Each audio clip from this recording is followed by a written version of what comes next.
একাকিত্ব সঙ্গী পেয়েছি আলহামদুলিল্লাহ। যখন একা থাকতাম আগে তখন মনে হতো খুব কষ্ট হতো, বন্ধু বান্ধবের সাথে ঘোরা লাগতো। আর এখন আলহামদুলিল্লাহ কোনো বন্ধু বান্ধবের প্রয়োজন নাই। আমার আল্লাহ তাআলা এমন একটা উপহার দিয়েছে যেটা নিয়ে আমি এখন ব্যস্ত না থাকলেও ব্যস্ত থাকি। আমার মেয়েটার জন্য সবাই দোয়া করবেন অবশ্যই। আমার মেয়েটা যেন বড় হয়ে নিজের ভবিষ্যৎটা গড়ে নিতে পারে ঠিক মতো।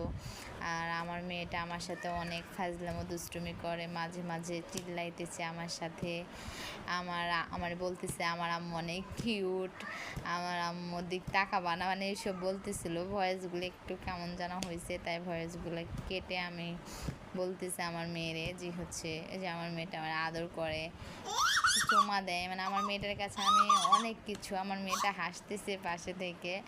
আমার মেয়ের জন্য সবাই দোয়া করবেন। ধন্যবাদ।